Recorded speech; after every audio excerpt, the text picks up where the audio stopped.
Need you today, TJ. Make some plays. Bengals and Steelers. Pittsburgh 1-3 in its last 4 games.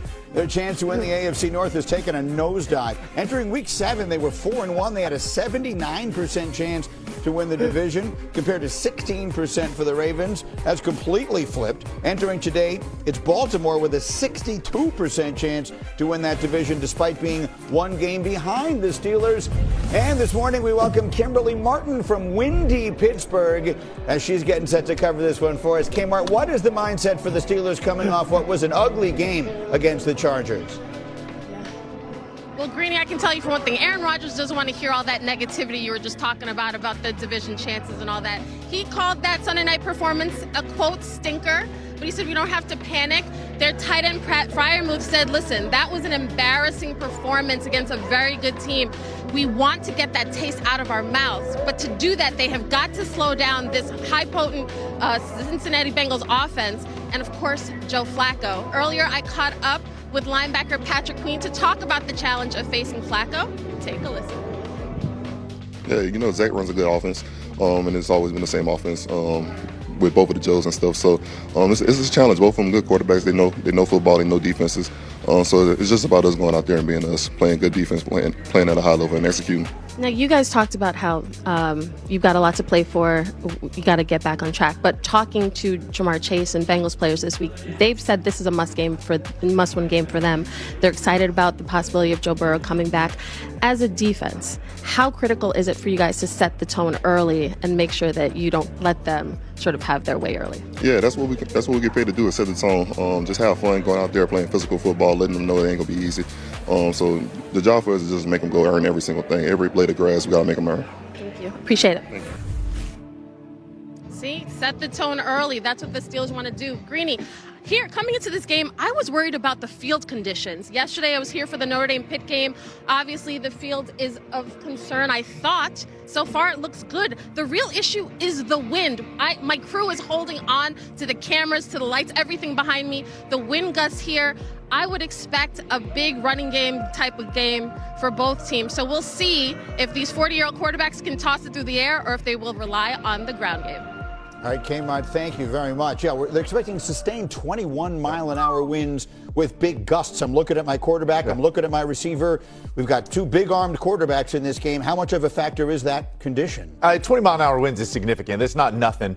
Definitely will affect the pass game. But listen, like Kmart said it, I mean, these quarterbacks are 100 years old each. They've both played in a lot of cold weather games. Think about where both these guys have been, and they can both still spin it. So I expect them, obviously, as veterans, to be able to navigate it a little bit. You know, I agree with Alex. They've been around long enough. They've been in a lot of conditions. But if there's one quarterback I'm looking at in this condition, it has to be Joe Flacco. And the reason why is because of the success that he had last game against the Pittsburgh Steelers. And where the chemistry that him and Jamar Chase had, man, was unbelievable. You talking about 16 catches for Jamar Chase against this man-to-man coverage that the Pittsburgh Steelers was playing. So today, I look for another big game from the wide receivers, and I think being able to throw the ball outside of the numbers is easier when weather is a factor, opposed to throwing it inside the numbers. Well, that's interesting, because I actually thought it would be the opposite, but you would know a hell of a lot better than I would about it. The thing is, yes, I understand.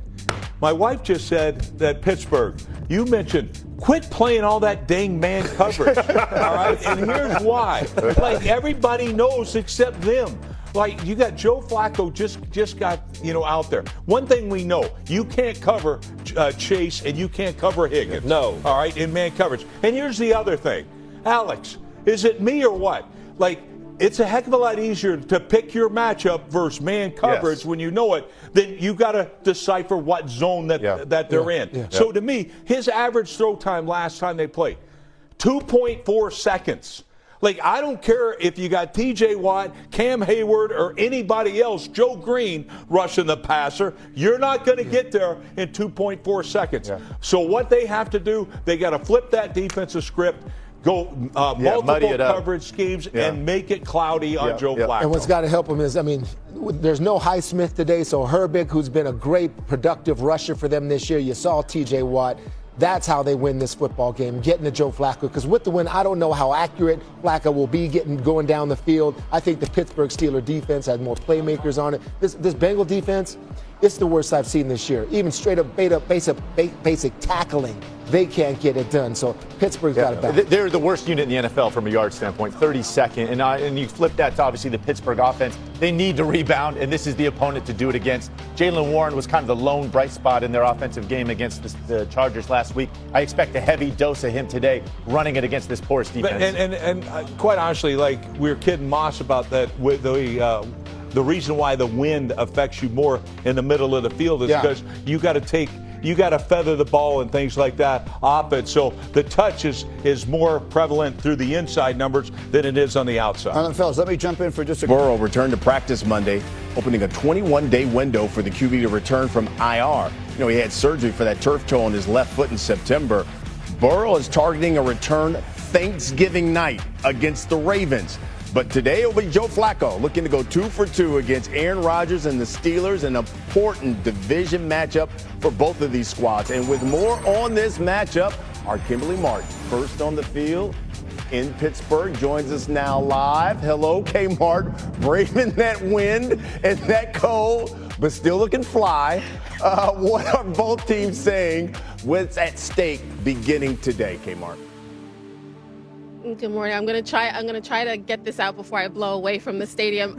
Listen, Aaron Rodgers acknowledged not his finest performance on Sunday Night Football, and the whole team, right? Aaron Rodgers had 3 sacks, 2 interceptions, and he said the key for us though is just consistency. That's how you play better football. You don't have to make major changes. Nobody has to freak out.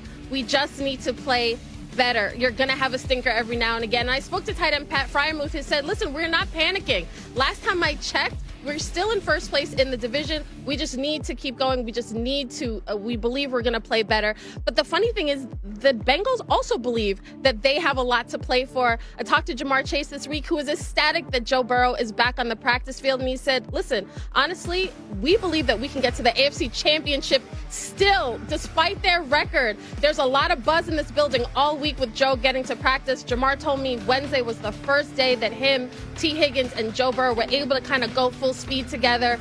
Right now, Joe isn't doing 11 on 11s, but I asked Jamar, how does he look? And he said, I'm going to be honest, he looks as good as ever. When we're on the field, magic happens. Wow. Yeah, listen, although the Bengals, they've won 2 straight over Pittsburgh, Steelers currently 5.5-point favorites against those Bengals. Kimberly Martin, go get warm. Thank you. To say ahead of this big matchup. Yeah, let's talk about the Philadelphia Eagles, Brian. 7-2. Number 1 seed in the NFC, coached by Nick Sirianni. 3rd best winning percentage in the Super Bowl era behind John Madden and Vince Lombardi. But, and there's always a but, they know they've got to get this passing game going, coming off the Monday night win against Green Bay when A.J. Brown only had 3 targets, 2 catches for a total of 13 yards. This is a guy who has collected more than $87 million from the Philadelphia Eagles. Highly paid wide receiver. They know they got to get him going. He knows it.